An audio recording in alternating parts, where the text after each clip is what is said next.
요즘 한국에 와서 좀 굉장히 실망스러운 일이 몇 가지가 있어요. 그 오늘 목사님이 저보고 그 아버지 같은 분이라고 그랬는데 내 나이가 그렇게 많이 들었나? 왜 그러냐? 근데 엊그제 이제 저 전주에 내려갔는데 그 전주 그 전북대학교 근처에 약속이 있어서 지하도를 통해서 지나가는데 보니까 지하 안에 헌혈을 이렇게 이게 맞으면 이게 독려하는 이렇게 모임 사람들이 서 있잖아요. 근데 저를 안 잡는 거야. 딱 보고 이제 저 사람은 나이 헌혈할 나이가 아니야. 이렇게 이제 사람들이 볼 때마다 이제 외관상으로도 이제 이제 나이가 들어버린 거예요. 그리고 어제는 이제 상도동 그 길을 지나가는데 이제 어떤 분이 전도를 하시더라고요. 그러면서 주시면서 어르신 교회 다니세요? 그러면 정말 완전 쇼크. 내가 이제는 이제 이렇게 돼버렸구나. 저는 거울을 볼 때마다 그래, 난 아직 젊어. 이러고 있는데 다른 분들이 볼 때 저는 그러지 않은가 봐요. 참 많은 시간이 흘러버렸어요. 그래서 우리 목사님하고 진짜 20년 만에 보는 것 같아요. 20년 만에. 서로 편지로 연락은 주고받고 카톡도 주고받고 그랬는데 또 기회가 안 돼서 정말 20년 만에 이렇게 보게 되니까 참 세월이 20년이 짧지는 않잖아요. 그러니까 참 그 사이에 참 많은 일들이 있었고 그런데 이렇게 하나님 안에서 다시 만날 수 있게 돼서 얼마나 감사한지. 여러분들이 볼 때도 제가 그렇게 한 어르신 소리 들을 만큼 얼굴이 그렇게 사가 보이십니까? 아니죠. 마음의 소망이야. 늘 젊게 살고 싶어. 왜냐하면 제가 선교지에서 저는 이제 인도네시아라고 하는 선교지에서 살고 있는데 하나님이 이상하게 저는 청년 사역을 많이 시키시더라고요. 그래서 지난 17년 정도를 계속 청년들만 만나고 살아왔어요. 대학생 주 사역을 하게 무슬림 청년들이죠. 그리고 지금은 제가 무슬림 이제 신학생들, 그러니까 이슬람 국립대학이 있어요. 신학교예요. 저희 뒷집이 신학교예요. 그래서 그 신학교 안에 한 16,800명 정도의 이슬람 신학생들이 거기서 공부를 하고 있어요. 언제 한번 놀러 오세요. 재밌습니다. 그래서 저는 이제 그 청년들을 섬기고 있는데 그 무슬림들이 무섭지 않아요. 우리가 이제 이슬람 무슬림들이 가지고 있는 선입관들이 있는데 그러지 않아도 돼요. 너무 재밌고 특히 청년들은 얼마나 순수한지 우리 청년들 만나면서 예수님 얘기하고 또 같이 복음을 나누면서 살아가다 보니까 늘 마음속에 나는 젊어야 돼. 뭐 이런 게 있어. 좀 활기차게 보여야 되고 그래도 옷도 옛날에는 뭐 아무렇게나 입고 다녔거든요. 근데 이제 우리 친구들 졸업식에 갈 때가 있어요. 학교 대학을 졸업하잖아요.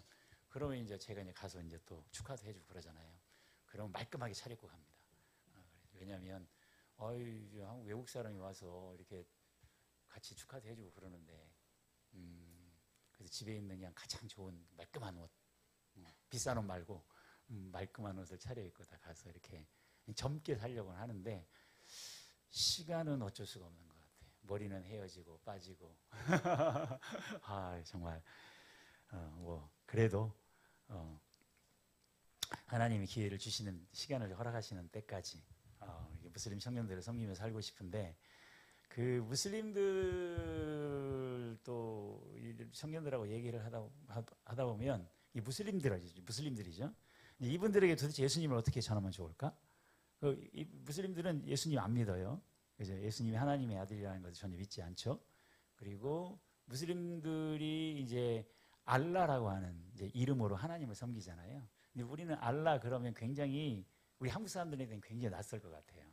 그런데 그 인도네시아에도 교회가 있고 인도네시아 기독교인들도 그 하나님을 알라라고 불러요. 인도네시아 성경에도 하나님의 이름이 알라로 돼 있어요. 이 한국 사람이 느끼는 알라라는 이름하고 그다음에 인도네시아 사람들, 무슬림권에 살고 있는 사람들이 느끼는 알라라는 이름, 알라라는 이름에 대한 어떤 느낌은 좀 다를 것 같아요. 굉장히 알라라는 이름은 그냥 우리가 뭐 생각하는 하나님 그런 느낌이에요. 근데 한국 사람들은 그렇게 받아들이지 않죠. 우리 하나님하고 저 알라하고 같은 저건 알라는 저 이상한 신이고 그다음에 우리는 하나님을 믿어 뭐 이렇게 생각할 수 있잖아요. 느낌이 다른 거죠. 근데 인도네시아 기독교인들은 전혀 그렇게 안 느끼는 거죠. 왜냐하면 똑같이 알라라고 하니까. 그러면 우리 성경에서 말하는 알라와 무슬림들이 믿는 알라는 어떻게 구분을 해야 될까? 그것은 맞으면 이런 거하고 똑같아요. 제가 윤여국 목사님을 제가 잘 알아요. 20년 전에 우리는 같이 살았잖아요. 그리고 윤 목사님하고 저하고 어떻게든지 한번 이 땅에 있는 이 외주 근로자들을 섬겨보겠다고 막 정말 밤낮을 안 가리고 이렇게 우리가 치열하게 삶을 살았잖아요. 그런데 제가 윤 목사님을 제가 안다고 할지라도 제가 사모님보다 윤 목사님을 잘 알겠습니까? 모르죠. 그런 거예요. 저는 윤 목사님을 그냥 어떻게 보면 잠깐 그 만남 속에서 제가 경험했던 그 부분을 아는 거예요. 그렇지만 사모님은 평생을 같이 사시잖아요. 우리 성도님들도 목사님을 잘 아시잖아요. 제가 몰라요. 저는 안다고 말을 하지만 저는 모르는 거예요. 그러니까 제 알매는 제 지식, 목사님에 대한 제 지식은 굉장히 제한돼 있어요. 그러니까 저는 이게 우리가 만약에 여러분들하고 저하고 목사님 빼고 어디 소풍을 가서 어떤 사람을 만났어. 근데 이제 우리 목사님 얘기를 하게 됐어. 그 여러분들이 그 사람에게 목사님에 대해 하는 얘기와 제가 그 사람에게 목사님에 대해서 하는 얘기는 같을까요? 다를까요? 당연히 다르죠. 당연히 달라요. 왜냐하면 경험치가 다르잖아. 그죠? 그런 거예요. 무슬림들도 하나님이 누군지를 알아요. 알라가 어떤 분인지를 알아요. 왜냐하면 꾸란이라는 책에는 예수님 얘기도 나오고 하나님 얘기 나오고 오늘 아브라함 얘기도 다 나와요. 그런데 이 무슬림들은 그 하나님에 대해서 누구에게 배웠냐면 그들의 선지자라고 하는 무함마드라고 하는 선지자가 있어요. 이 무함마드라는 선지자가 6세기 말에 태어났는데 이 사람이 AD 한 610년부터 게시라는 것을 받기 시작해서 이슬람이라는 종교를 만들어요. 그때 그 사람은 그 하나님에 대해서 사람들에게 가르치기 시작했죠. 근데 그 당시에는 이 성경이 그 아랍어로 된 성경이 없었어요. 그러니까 아랍어로 된 성경이 없으니까 이렇게 사람들에게 들은 이야기, 하나님에 대해 들은 얘기를 가르치기 시작했던 거죠. 그러니까 성경을 읽고 예수님께 직접 배운 사람들이 하나님에게 얘기하는 것하고 그냥 성경도 모르고 하나님에 대해서 부분적으로 들었던 사람이 하나님에 대해서 얘기하는 거하고 같을까요? 다를까요? 다르죠. 그러니까 무슬림들은 하나님을 믿는데 하나님을 잘 몰라요. 이게 문제예요. 근데 우리는 예수님을 잘 알아요. 하나님을 잘 알아요. 어떻게 잘 알까요? 우리에겐 성경이 있잖아요. 말씀이 있잖아요. 그리고 우리는 하나님에 대해서 누구에게 배웠어요? 예수님께 배웠잖아요. 예수님이 이 땅에 오셔서 하나님은 어떤 분이시다? 아버지다. 우리를 사랑하시는 분이시다. 그분은 영혼 가운데 빛과 같은 존재시다. 이렇게 말씀해 주셨잖아요. 그러니까 우리가 하나님을 잘 아는 거예요. 우리는. 근데 그 사람들은 잘 모르는 거예요.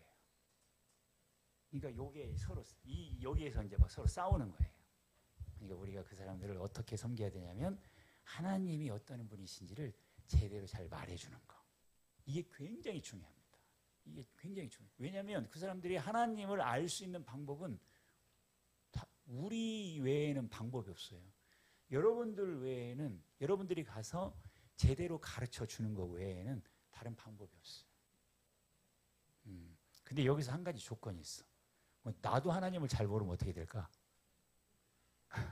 나는 기독교인인데 나는 성경도 이렇게 아까 암송하신다고 그랬는데 암송 좋습니다. 암송 많이 하셔야 되고요. 우리가 말씀을 읽는 이유, 암송을 하는 이유가 무엇 때문이죠?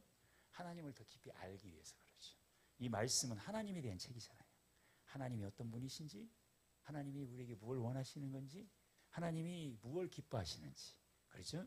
하나님은 정말 우리에 대해서 어떤 생각을 갖고 계시는 건지 이제 이걸 알아야 되는 거예요.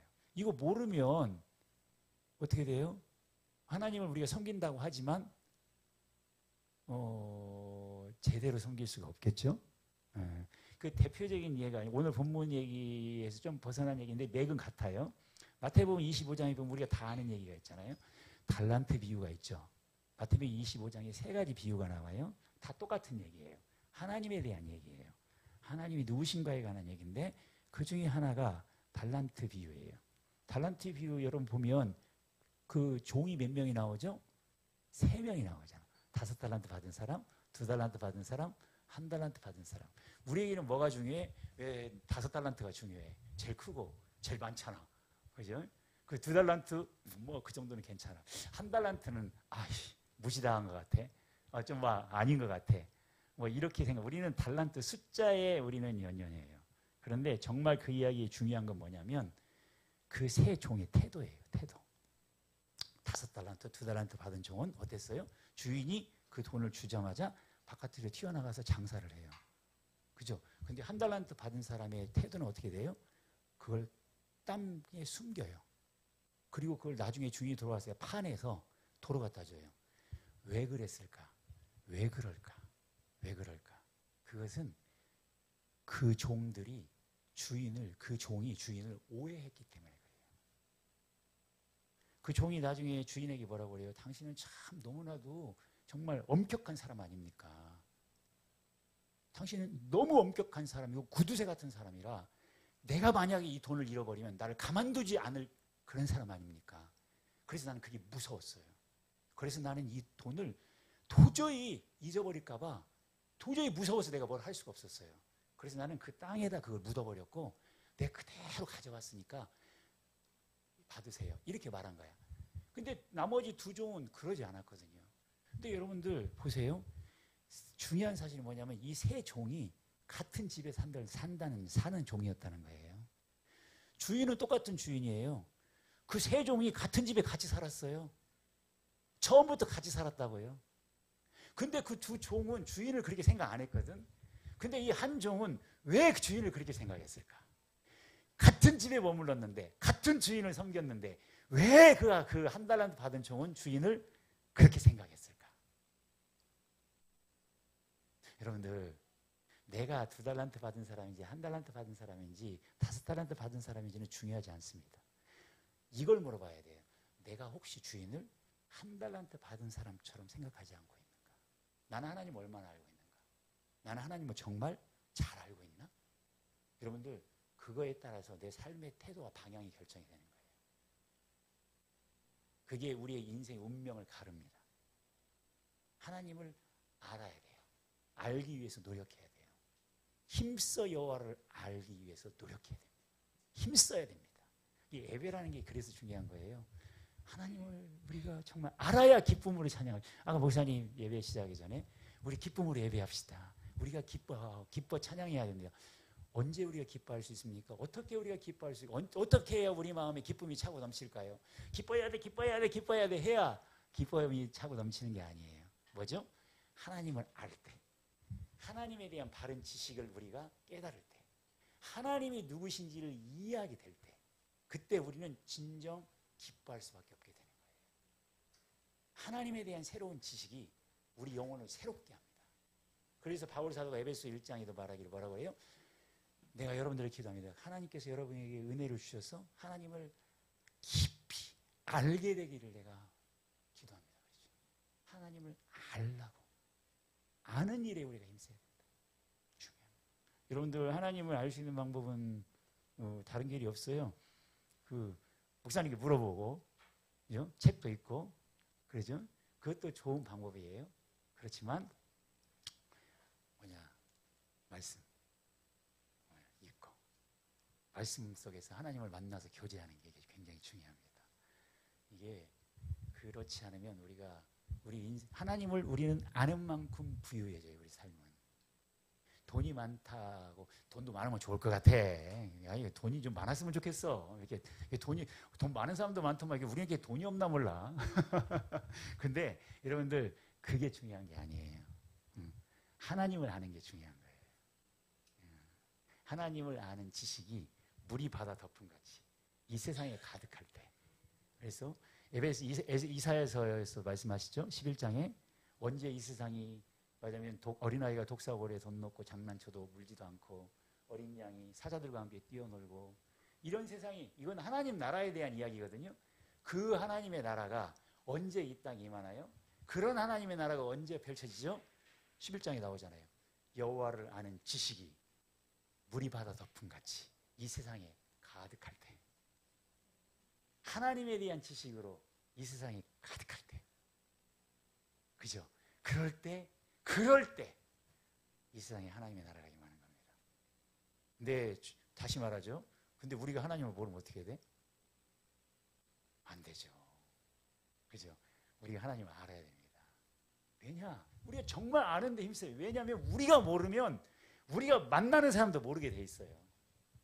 내가 하나님을 A라고 알고 있으면 내가 만나는 사람도 하나님을 A로 알게 돼요. 내가 하나님을 B로 알잖아요. 그러면 내가 만나는 사람도 하나님을 B로 알게 돼요. 그 책임이 굉장히 중요한 겁니다. 그 책임. 제가 무슬림권에서 지금 살잖아요. 무슬림 청년들을 만나잖아요. 신학생들을 만나잖아요.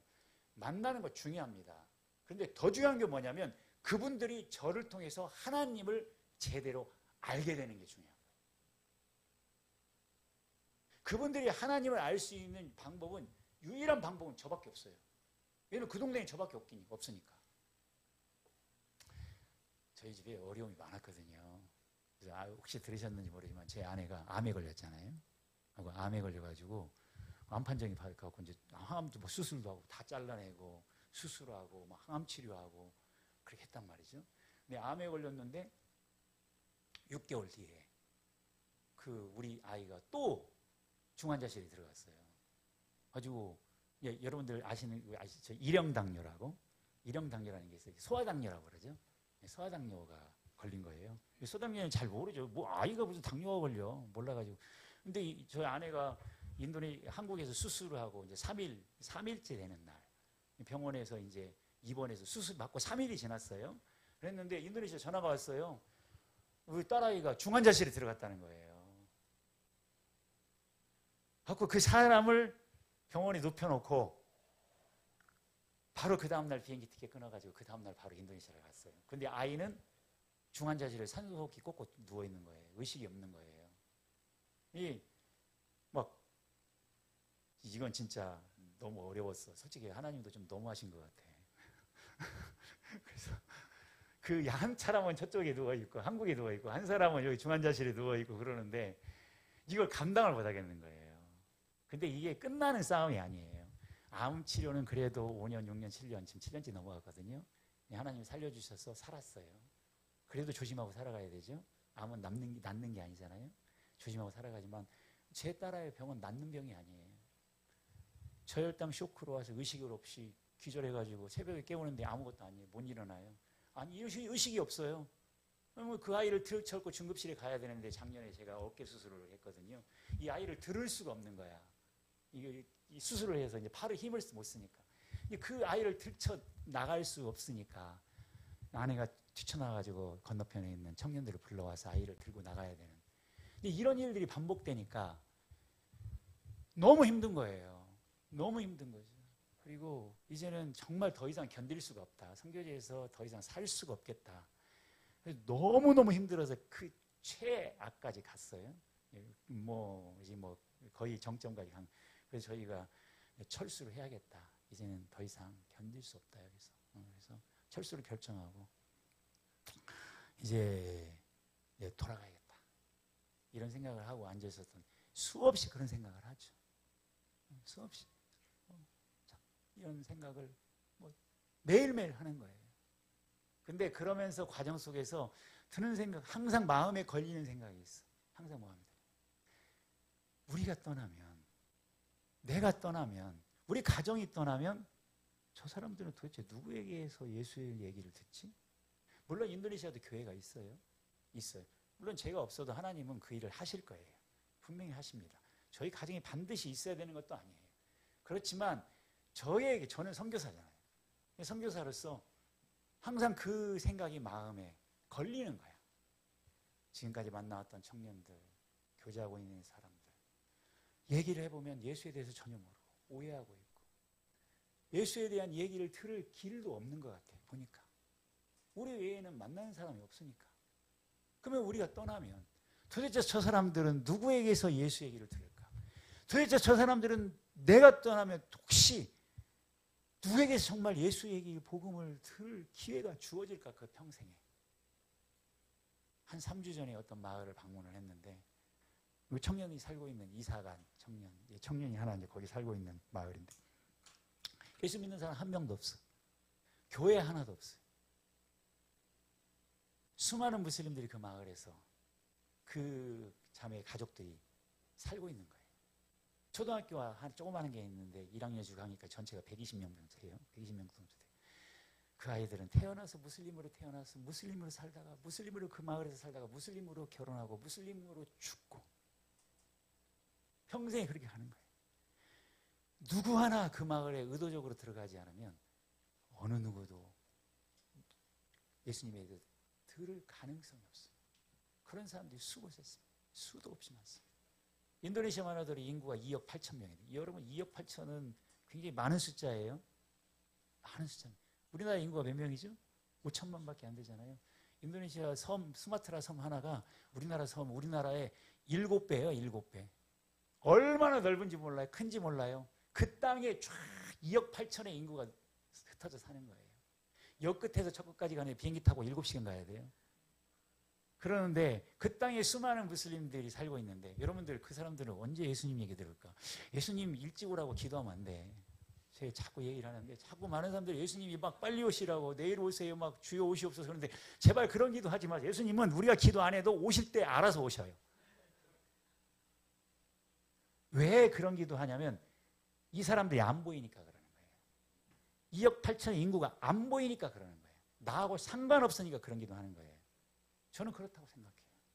나는 예수님이 내일 오시기가 겁나요. 내일 오시면 안 되잖아. 내 옆에 있는 친구는 아직 예수님 안 믿는데 어떡하라고? 그거 어떡하라고? 그거에 대한 아픔과 고통이 우리 그리스도인 가운데 없으면 나는 주님 기뻐하지 않는다고 보세요. 주님이 우리에게 원하는 게 뭘까요? 너 잘 교회에서 진짜 얌전하게 신앙생활 잘하다가 내가 부르면 얼른 천국 가라. 이걸 바라실까? 주님이 진짜 기뻐하시는 게 그걸까? 여러분 생각해 보세요. 하나님도 그런 마음이실까요? 하나님은 잃어버린 한 영혼을 보고 어떤 생각을 가지고 계실까? 아직 예수를 모르는 그 한 사람 보고 하나님은 어떤 마음이실까? 여러분들 그 생각 해보셨어요? 도대체 하나님은 무엇을 느끼실까?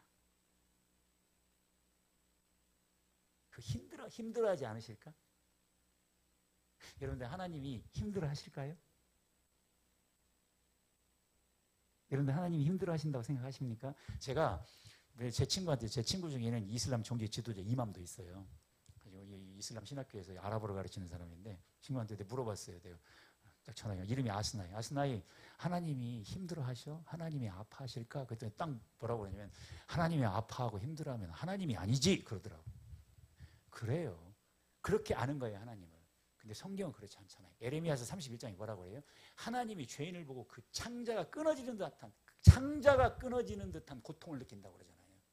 하나님 창자가 있습니까? 사람 같지 않으시죠? 근데 하나님의 아픔을 그렇게 표현한 거잖아요. 여러분들은 그 하나님의 고통을 아세요? 여러분들 하나님의 그 고통에 대한 묵상이 있으세요? 우리는 하나님의 사랑을 묵상하죠. 그죠? 내게 그 사랑이 필요한 건 분명한 맞아요. 분명히 맞아요. 우리의 그 하나님의 사랑이 있는 게 필요해요. 여러분들 그렇지만 하나님의 그 사랑의 동전의 양면 같은 그 이면, 사랑의 깊이만큼이나 그 동일한 깊이로 뭐가 존재하는지 아십니까? 나에 대한 고통이 존재하는 거예요. 그분의 그 고통이 바로 십자가로 나타난 거예요. 나에 대한 사랑이 큰 만큼 그분의 고통이 너무 크기 때문에 그분이 그분의 아들을 보내서 날 구원한 거예요. 우리는 하나님의 사랑만 보지 하나님의 고통을 보지 않아요. 그 고통의 결과가 십자가라는 걸 생각을 안 하는 거야. 우리는 너무 한쪽으로만 치우쳐져 있어. 그러니까 보이지 않는 거야. 하나님의 아픔이 보이지 않고 하나님의 눈물이 보이지 않고 그러다 보니까 주변 사람도 안 보이는 거예요.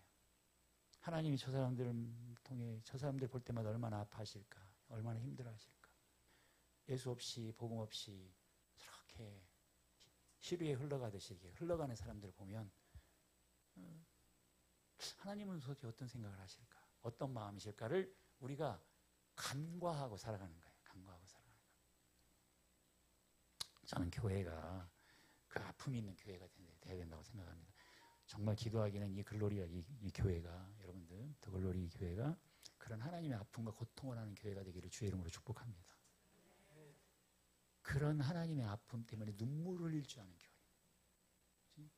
하나님께 동일하게 영혼들의 잃어버린 영혼들에 대한 아들을 보내서라도 아들을 죽여서라도 반드시 구원해 내고 말겠다라고 작정하고 행하시는 그 하나님과 동일한 마음을 가지고 움직이는 교회가 되기를 주의 이름으로 축복합니다. 이 땅에 그런 교회가 많지가 않아요. 그런 것 같아요. 여러분들 갈수록 그런 교회가 없습니다. 오늘 본문을 간단히 얘기하면 그래요. 여러분들 아브라함을 하나님이 왜 모리아산으로 데리고 가실까? 그 생각해 보셨어요? 아브라함의 믿음이 좋잖아요. 여러분들 아브라함 믿음이 얼마나 큰 믿음입니까? 여러분들 아브라함의 믿음을 그 로마서 4장에 보면 그 바울이 이렇게 적어요. 제가 읽을게요. 4장 18절에 아브라함은 소망이 없는 가운데서도 소망을 갖고 믿었습니다. 이는 내 후손이 이와 같을 것이다 라고 하신 말씀대로 많은 민족의 조상이 되게 하기 위한 것이었습니다. 아브라함은 100세나 돼 이미 자기 몸이 죽은 것 같고 사라의 태가 죽은 것 같음을 알고도 믿음이 약해지지 않았습니다. 그는 하나님의 약속을 믿고 의심하지 않았고 도리어 믿음이 굳건해져서 하나님께 영광을 돌리고 약속하신 그것을 또한 능히 이루실 것을 확신했습니다. 그러므로 이것이 그에게 의로 여겨졌습니다. 여러분들 아브라함의 믿음은 이런 믿음이에요. 자기 몸이 이미 자기가 아이를 낳을 수 없다는 것도 알아요. 사라의 몸이 이미 죽어버렸다는 걸 알아요. 그런데도 믿음이 약해지지 않았다고 그러잖아요. 그럼에도 불구하고 여러분 그럴 수 있습니까? 근데 아브라함은 그 믿음으로 의롭다 여김을 받고 100세 이삭을 받았어요. 이런 믿음이에요, 여러분들. 모리아산에 올라가기 전에 아브라함의 믿음이 이런 믿음이라고요. 이 정도면 충분하지 않습니까, 여러분들? 여기서 또 더 바라는 건 좀 너무 과하시지. 그렇잖아요. 우리는 그 아브라함의 그런 믿음에까지 이르지도 못했는데, 하나님은 오늘 본문에 보니까 그런 아브라함을 세상에 어떻게 해요? 다시 모리아산으로 데리고 올라가셔요. 왜 모리아산으로 데리고 올라가실까? 왜? 이게 굉장히 중요한 질문입니다. 하나님이 보실 때 아브라함은 아직 몰라요.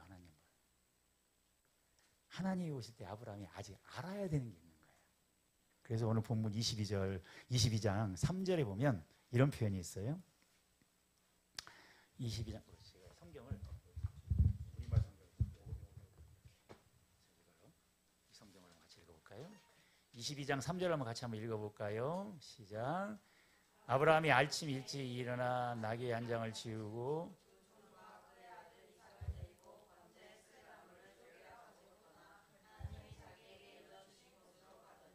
제가 잘못했어요. 4절 같이 읽겠습니다. 4절.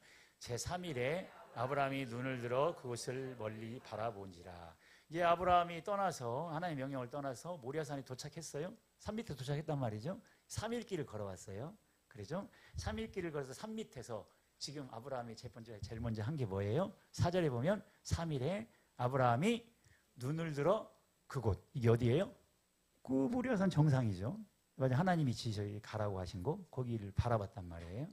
바라봤어요. 근데 여기 보면 아브라함이 눈을 들어 그곳을 멀리 바라봤다. 이 표현. 산 밑에서 이렇게 바라보잖아요. 그죠? 근데 13절을 한번 봅시다. 13절. 13절을 22장 13절 똑같이 읽읍시다. 시작. 아브라함이 눈을 들어 살펴본즉 순양이 뒤에 있는데 뿌리 스프레에 걸려 있는지라. 예, 여기까지 읽겠습니다. 자, 보면 아브라함이 눈을 들어 살펴봤다. 보니까 여기 보면 아브라함이 눈을 들어 살펴봤다. 아브라함이 눈을 들어 쳐다봤다. 이 표현이 2번 반복돼요. 눈을 들어 쳐다본 거예요. 처음 눈을 들어 본 것은 산 밑에서 산 정상을 쳐다본 거고, 두 번째 눈을 들어 쳐다본 것은 산 위에 이미 올라서 이삭을 드리려고 하는 과정에 천사의 만류하는 과정 속에서 눈을 들어 다시 쳐다보죠. 이 뭔가 눈을 들어 쳐다봤다는 거잖아요. 이게 굉장히 중요합니다. 이게 중요해요. 밑에서도 쳐다봤고 위에서도 쳐다보는 거예요. 왜 이런 표현이 있을까요? 이것은 무엇을 말하냐면, 여러분들 산 밑에서는 안 보이는 게 있어요. 산 위에 올라가야 보이는 게 있는 거예요. 아브라함이라 할지라도, 이삭을 믿음으로 받은 아브라함이라 할지라도 산 밑에서는 아직 보지 못하는 게 있는 거예요. 산 위에 올라야만 바라볼 수 있는 게 있는 거예요. 보이는 게 있는 거예요. 지금 하나님은 그걸 지금 아브라함에게 보여주려고 하는 거예요. 그래서 아브라함을 봐야 하는 거, 아브라함이 봐야 하는 거, 그것은 산에 오르는 과정을 거치지 않으면 볼 수가 없어요. 요즘은 만안경으로 보려나? 인공위성으로 쫙 찍어요. 하도 그냥. 그런데 이 당시에는 그런 게 없잖아요. 그러니까 올라가게 하는 거죠. 끌고 올라가는 게, 아브라함을 데리고 올라가는 거예요. 하나님께서 아브라함을 끌고 올라가는 거죠. 하나님은 무엇을 보여주고 싶으셨을까?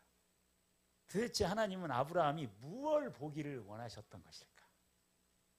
그 믿음의 소유자에게 아브라함아, 네가 봐야 돼. 뭘 더 봐야 돼. 이렇게. 그런데 여러분 그 아브라함에게 하나님께서 나타나셔서 이게 시험이잖아요. 시험. 22장 1절에도 보면 그 일 후에 하나님이 아브라함을 시험하시려고. 지금 이게 시험이 다 아시죠? 22장 내용을 하나님께서 아브라함에게 나타나셔서 이삭을 제물로 바쳐라, 번제로 드려라, 그런 거잖아요. 아유, 참 이게 무슨 얘기야? 이게 여러분 이해 안 가시죠? 여러분 이 하나님이 이런 시험을 하실 수 있습니까? 여러분들 걱정할 필요 없어요. 여러분들한테 이런 일을 하나님이 말씀하시진 않으실 거예요. 그러니까 저도 이제 이 본문을 묵상하다가 하도 이 본문이 이해가 안 돼가지고 제가 몇 년간 이 본문을 묵상을 했어요. 어제 저녁도 밤새도록 꼴딱꼴딱 묵상해도 이게 이해가 잘 안 가는 거야. 이해되는 것만 얘기하는 거예요 지금. 그래서 도대체 하도 이해가 안 가가지고 제가 우리 애들하고 이런 얘기를 많이 해요. 밥 먹으면서 야, 도대체 이게 이해가 안 간다. 이게 도대체 하나님이 왜 그러시냐? 아니, 아브라함을 시험하려면 다른 걸로 하시면 되시지 왜 꼭 아들을 죽이게 바치라는 걸로 시험을 하시냐고. 그 아브라함이 얼마나 힘들었겠어요. 솔직히 아브라함도 사람이잖아, 그렇죠? 아니, 그 아버지 마음을, 아버지에게 아들을 죽이라고 하는 거 아니에요 지금. 이렇게 얘기를 하는지만 솔직히 여러분들 그게 여러분 일이 아니니까 그냥 넘어가지만, 내일이라면 여러분들 그게 어떻겠어요? 그렇잖아요. 이게 왜 데리고 왜 이렇게 시험을 하시는 걸까? 네.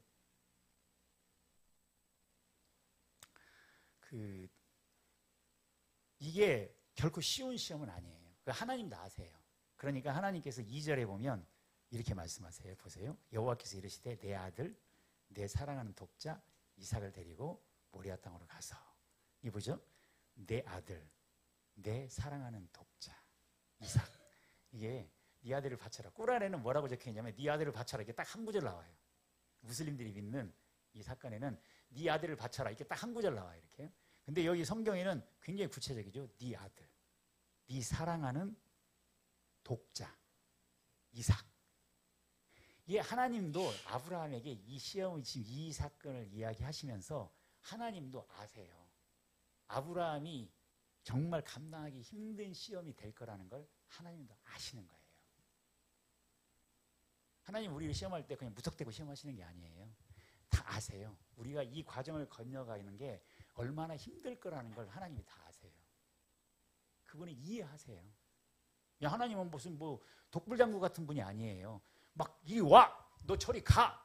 뭐 내가 시키는 건 다 해! 뭐 이런 식으로 얘기하는 분이 아니에요. 하나님은 굉장히 인격적인 분이시거든요. 우리 연약함도 알고 내가 그 시험 가운데 들어갔을 때 내가 얼마나 힘들어하게 될지, 내가 그 과정을 거쳐가는데 얼마나 고통스러운 시간을 보내게 될지를 하나님은 아셔요. 아시니까 하나님이 마치 이 표현을 읽다 보면 뉘앙스가 어떤 뉘앙스냐면 정말 미안해서 하시는 듯한 느낌이 있는 거예요. 아브라함아, 네 아들, 네 사랑하는 네 독자 이삭 데리고 가서 제물로 바쳐라. 그런데 아브라함은 그 일을 경험해야 돼. 그 길을 지나가야 돼. 그래야만 알 수 있는 게 있어. 그래야만 보이는 게 있기 때문에 하나님은 우리를 그렇게 끌어가시는 거예요. 하나님은 우리를 동일하게 끌고 가세요.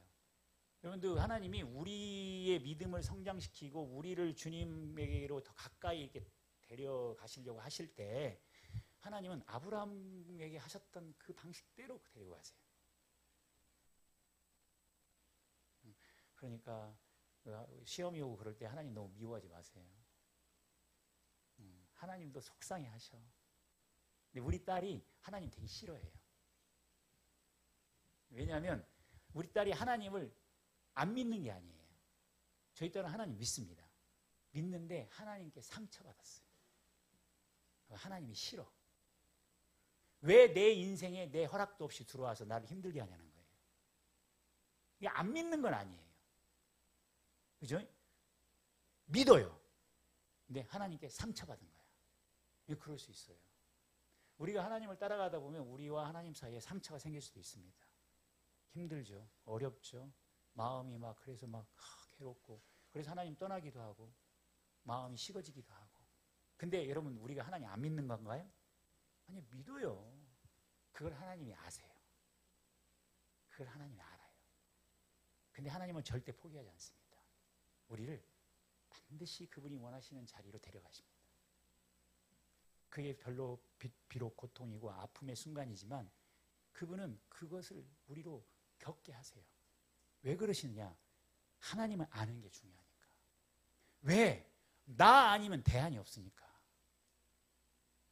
아브라함 아니면 이스라엘 사람들이, 아니면 그 가나안 땅에 살고 있는 사람들이 하나님을 알 수 있는 방법이 없어요. 하나님이 어떤 분인지를 정확히 알지 못하면 아브라함의 후손들은 아브라함에게 하나님에 대해서 배워야 되잖아요. 여러분들, 여러분의 자녀들, 여러분의 가족들, 여러분의 친구들, 여러분의 이웃들은 여러분을 통해서만이 하나님을 알 수가 있어요.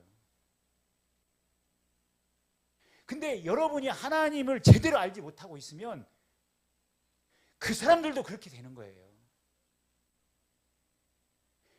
하나님에게 대안은 우리밖에 없는 거예요. 여러분들, 복음을 하나님은 천사를 통해서 전하지 않습니다. 사도행전 10장에 보세요. 고넬료에게 누가 나타나죠? 사도행전 10장에 보면, 여러분들 사도행전 10장에 보면 고넬료가 어느 날 기도하고 있는데, 로마의 백부장이잖아요. 천사가 나타나서 뭐라고 그래요? 고넬료야, 너의 기도가 하나님께 들려졌다. 그러니까 저기 누구를 불러다가, 베드로를 불러다가 그의 하는 말을 들어라. 아니, 왜 천사가 복음 전하면 되지? 그죠? 천사가 복음을 전하면 되잖아요. 여러분들, 천사는 복음 전하지 않습니다. 복음은 천사를 통해서 전해지지 않습니다. 복음은 누구를 통해서 전해집니까? 예수님을 먼저 만난 사람. 여러분들, 복음은 우리를 통해서만 전해질 수 있어요. 그러니까 우리가 하나님을 아는 게 그만큼 중요한 거예요. 근데 오늘 본문에 보면 왜 끌어가는 걸까? 왜 데리고 올라가는 걸까? 여러분 생각해 보세요. 아브라함이 지금 하나님 명령을 받고 딱 읽어보면 그 다음날 일찍 일어나서 이삭을 데리고 모리아 땅으로 출발을 하잖아요. 아침에 일찍 일어났다고 그래요. 그리고 두 하인과 함께 이삭을 준비시켰다고 그래요. 나무도 준비하고 가죠. 근데 얼마를 걸어갑니까? 3일 길을 걸어가죠. 여러분들 생각해 보세요. 그 기간이 얼마나 괴로웠을까. 수없이 질문을 던질 거 아니에요.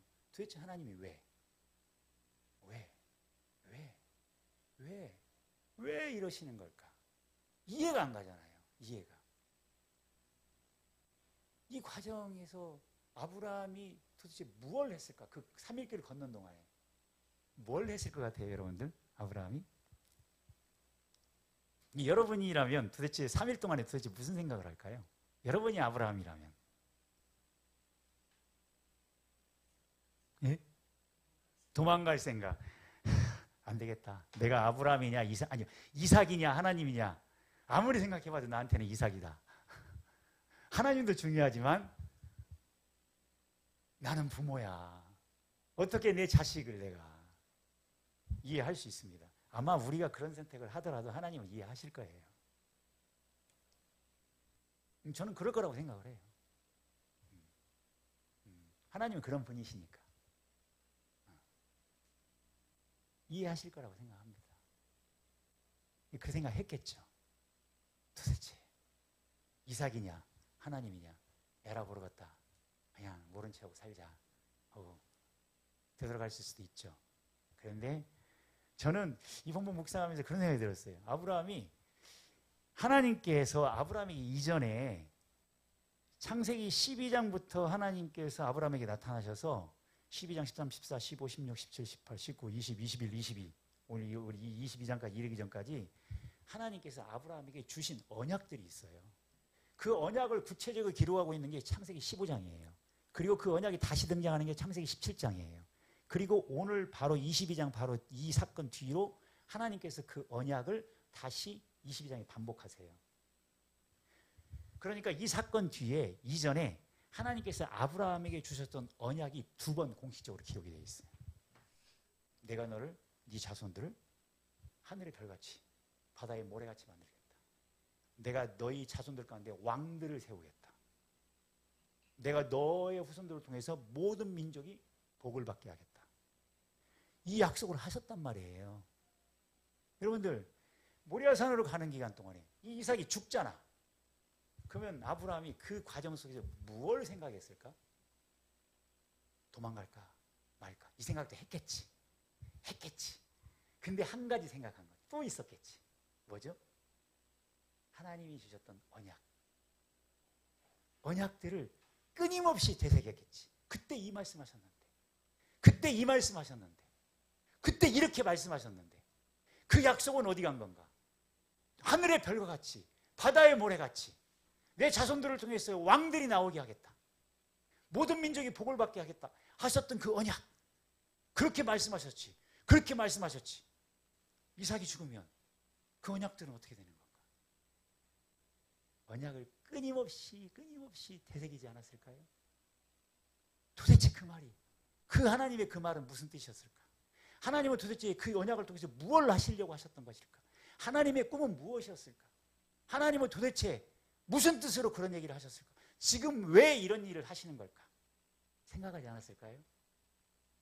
아마 그 어느 때보다도 처절하게 생각했을 거예요. 그랬겠죠? 그 어느 때보다도 하나님이 하셨던 말씀을 붙들고 그 의미를 알기 위해서 도대체 하나님이 무엇을 하려고 하셨던 것일까? 그분은 무슨 얘기를 하신 것일까? 라는 것을 알기 위해서 정말 자기 이삭과 관련된 그 이야기를 곱씹고 또 씹고 묵상하고 또 짚고 철자 하나하나까지 의미를 파악하기 위해서 그 3일길을 걷지 않았겠습니까? 저는 거기에 의미가 있다고 생각을 해요. 하나님은 아브라함이 하나님이 무엇을 원하시는지, 무엇을 하고 싶어 하시는지를 정확히 알기를 원하셨어요. 아브라함이 다 알았을까요? 아니요. 아브라함이 다 알지 못했어요. 증거가 있어요. 뭐예요? 하나님은 그렇게 말했어요. 창세기 18장 18절에 내가 너로 말미암아 모든 민족이 복을 받게 하겠다. 그랬는데 소돔과 고모라가 멸망해버렸어. 여러분들 소돔과 고모라가 이 아브라함 이야기 가운데 12장부터 시작해서 22장까지 쭉 오다 보면요, 소돔과 고모라 얘기가 뜬금없이 나와요. 근데 왜 소돔과 고모라 이야기가 아브라함 이야기 가운데 들어가 있을까? 생각해 보셨어요? 그건요, 아브라함 얘기는 소돔과 고모라가 이야기가 없어도 돼요. 근데 그 가운데 소돔과 고모라 이야기가 있는 거야. 근데 소돔과 고모라는 멸망했죠. 너무 죄가 많아서. 정말 죄로 아주 꽉 찬 도시라. 하나님이 그 땅을 멸망시키기 위해서 내려오셨잖아요. 결국은 그 소돔과 고모라는 멸망했죠. 그들의 죄 때문에 멸망했잖아요. 그런데 한 가지 중요한 사실이 있어요. 하나님이 소돔과 고모라를 멸망시키기 위해서 오셨는데 하나님이 소돔과 고모라로 바로 안 가세요. 18장 1절에 보면 하나님이 소돔과 고모라를 가기 전에 아브라함한테 먼저 오세요. 다시 한번 읽어보세요. 18장 1절에 아브라함에게 먼저 오세요. 왜? 왜 아브라함에게 가실까? 안 가셔도 되잖아. 소돔과 고모라는 너무 죄가 많은 도시잖아요. 그리고 하나님께서 그 도시를 멸망시키기 위해서 내려오셨잖아요. 그런데 왜 소돔과 고모라로 바로 안 가고 왜 아브라함에게 먼저 가셨을까?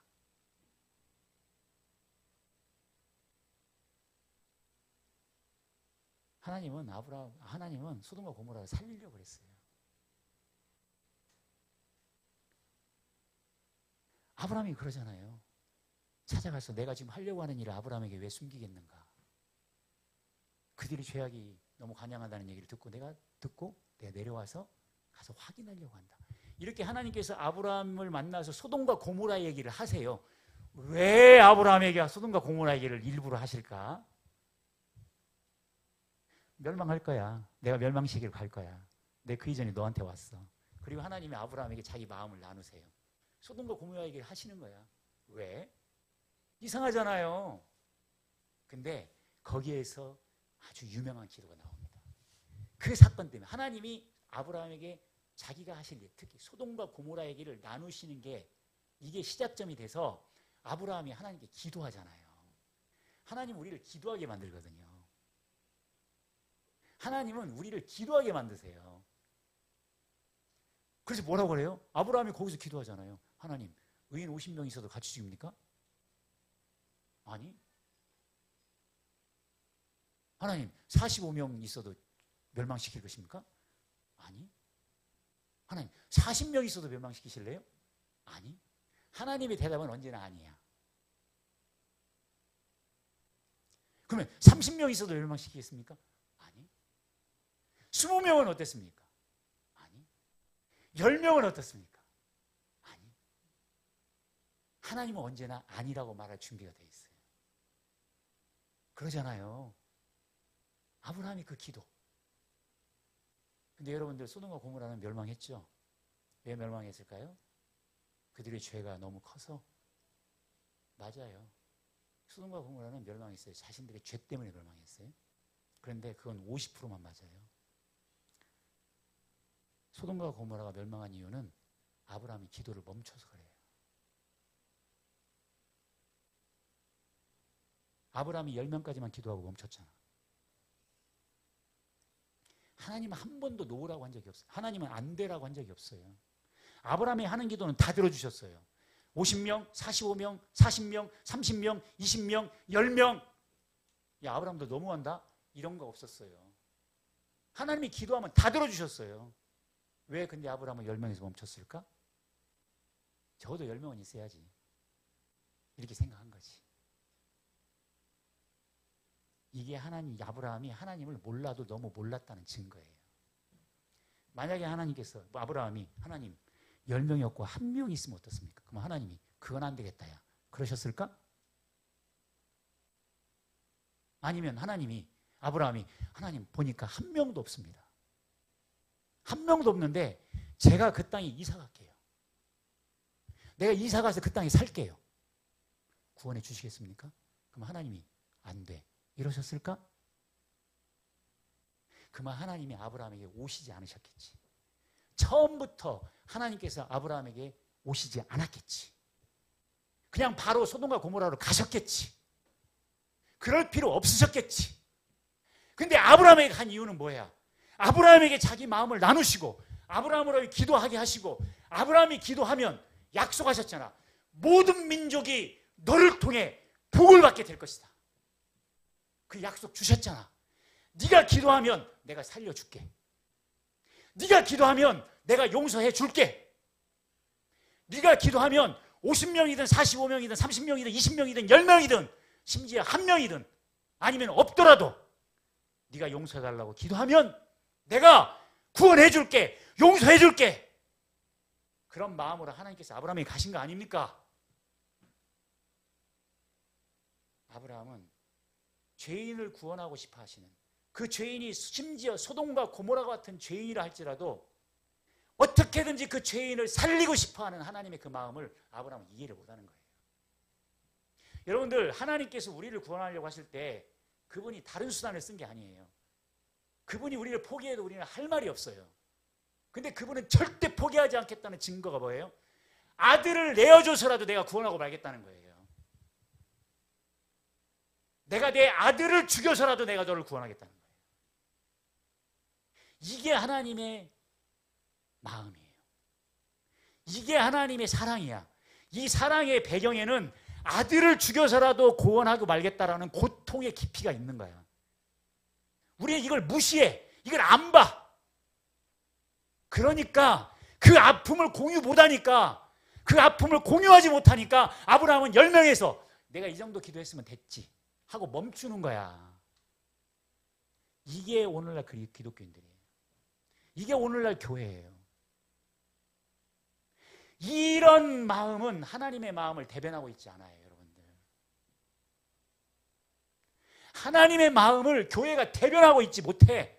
하나님이 이 세상을 살리기 위해서 무엇까지 할 수 있고 어디까지 갈 수 있는지를 교회가 헤아리지를 못해. 모리아산 위에 올라가기 전에 그 마음 그대로야. 이삭을 받을 만한 믿음은 있어. 그런데 소돔과 고모라조차도 살리고 싶어 하시는 그 하나님 마음을 같이 품지를 못한 거예요. 아브라함이 그 상태로 있게 되면 그 후손들은 다 그 하나님을 그렇게 배우는 거예요. 하나님은 아브라함을 내버려 둘 수가 없는 거야. 그 아브라함을 이게 자기 마음을 보여줘야 돼요. 내가 무엇까지 하려고 하는지를. 그래서 아브라함을 어디로 끌고 가는 거예요? 모리아산을 끌고 올라가는 거예요. 여러분들, 모리아산 위에까지 가는 거, 아브라함이 승리했다, 믿음으로 승리했다, 이것도 중요해요. 중요한 주제예요. 그렇지만 더 중요한 건 뭐냐면 그 과정, 3일길을 걸어가고 끊임없이 말씀을 붙들고 하나님의 말씀은 이렇게 약속이었는데 이런 약속이었는데 이런 약속이었는데 하나님은 도대체 무엇을 원했던 걸까? 하나님은 무엇을 하시고자 하신 걸까? 자기 아들의 생명을 놓고 처절하게 치열하게 말씀을 놓고 고민하면서 그분의 뜻을 알아가기 위해서 그 3일길을 걸어가고 산 위를 오르는 과정이 얼마나 잔인했을까? 아들이 물어보잖아. 아버지, 나무는 있는데 양은 없습니다. 아버지로서 뭐라고 대답하나? 그 길을 멈추지 않고 걸어야 되는 아브라함, 한 인간으로서는, 아비로서 그 길을, 자기 자식을 데리고 올라가야 하는 그 아비의 마음, 그 상처, 그 고통, 그가 산 위에 올라서 제단을 쌓고 돌을 하나하나 쌓아 올릴 때 빨리 흘러버리는 그 시간들 속에서 아브라함이 느꼈었을 그 고통, 그 위에다가 다시 자기 아들이 지고 온 장작을 쌓아 올렸을 때 느꼈을 그 고통, 자기 아들을 묶어서 제단 위에 올려야 했던 그 고통, 심지어 분명히 아들의 눈을 가렸을, 그러면서 한 손으로는 칼을 뽑아서 그 아이의 목을 찌르려고 했을 때 아비로서 가졌을 그 고통,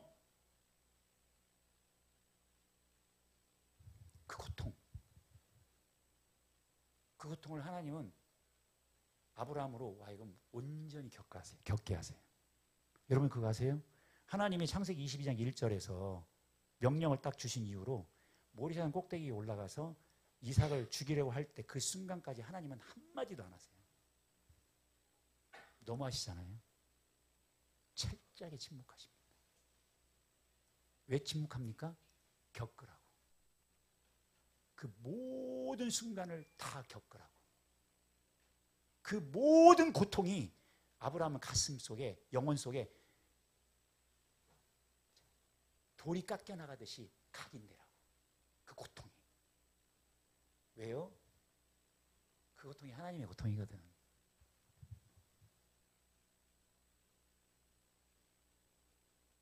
그 고통이 아들을 죽여야 하는 아버지의 고통이잖아요.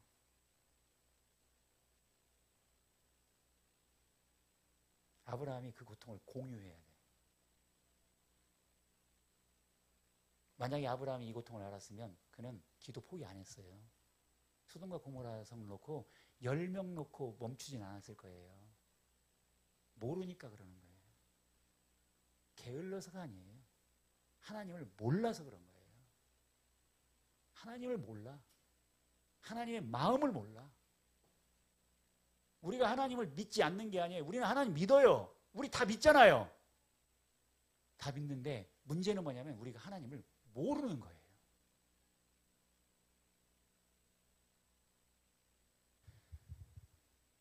하나님이 아브라함을 모리아 산으로 데리고 올라가는 이유는 그거 알으라고.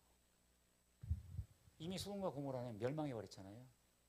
그 과정 속에서 아브라함은 돌이켜봤을 거예요. 분명히 생각났을 거예요. 분명히 주님께서 내게 약속하셨는데 모든 민족이 나를 통해서 복을 받게 될 것이다. 모든 민족이 너를 통해서 구원을 얻을 것이다. 하셨던 그 약속. 나를 부르셨던 목적이 거기 있었는데, 나를 부르셨던 이유가 열방을 축복하기 위해서였는데 생각했을까요? 그런 과정 속에서 누가 떠올랐을까? 하나님이 와서 마음을 나누고 살리려고 하셨던 그 소돔과 고모라가 떠오르지 않았을까요? 그러나 이미 사라져버리고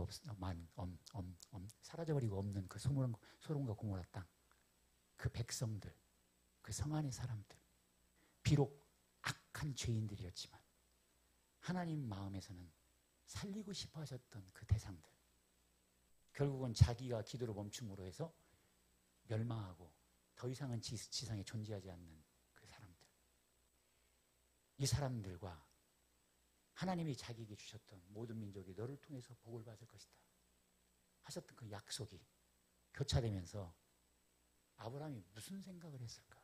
뭘 느꼈을까요? 왜 하나님이 내게 이 고통을 허락하시는지를 이해하지 않았을까요? 하나님이 이 마음이셨겠구나. 하나님이 이 마음이셨겠구나. 이 마음으로 나를 찾아오신 거구나. 내가 선지자로 부름을 받았는데 그걸 몰랐구나. 내가 선지자로 부름을 받았는데 이걸 모르고 있었구나. 그때 깨닫는 거예요. 여러분들, 저는 우리 더 글로리 교회가 이런 교회가 됐으면 좋겠습니다. 그 하나님의 마음을 공감하고 품은 교회. 그죠? 하나님을 아는 교회. 그래서 그 아픔과 그 하나님에 대한 사랑을 가지고 이웃을 바라보고 내 자녀도 바라보고 내 친구들도 바라보고 이 민족도 바라보고 이 세상을 바라볼 줄 아는 그런 교회. 하나님이 그런 교회를 찾고 계세요. 여러분 외에는 대안이 없습니다. 여러분 외에는 대안이 없어요. 어느 누구도 그 사람들이 하나님을 알 수 있는 길이 없어요. 그래서 우리가 하나님을 알아야 돼요. 어쩌면 하나님은 우리 글로리 교회를 모리아산으로 데리고 올라갈 수도 있어요. 어쩌면 이 교회가 지금 모리아산 위로 올라가고 있는 중일 수도 있죠. 여러분 가운데 하나님을 깊이 아는 은혜가 충만하게 넘쳐나기를 축복합니다. 같이 기도하겠습니다. 하나님 아버지, 우리가 주님을 너무 모릅니다. 우리가 주님을 믿는다고 하지만 주님을 너무 몰랐고 주님을 알려고 하지도 않았고, 우리가 주님께 사랑을 간구하고 위로를 간구하고 도움을 간구했지만 주님이 내가 알기를 원하셨던 그 하나님의 그 고통에 대해서는 생각지도 못했습니다. 우리 이웃들을 하나님이 어떤 눈으로 바라보는지, 어떤 마음으로 찾고 계시는지를 생각해보고 고민한 적이 없습니다. 하나님, 지금부터 주님을 더 깊이 알게 해주십시오. 아브라함을 인도하셨던 하나님 아버지, 우리도 인도해 주시옵소서. 이제 교회를 인도해 주시옵소서. 예수님의 이름으로 기도했습니다.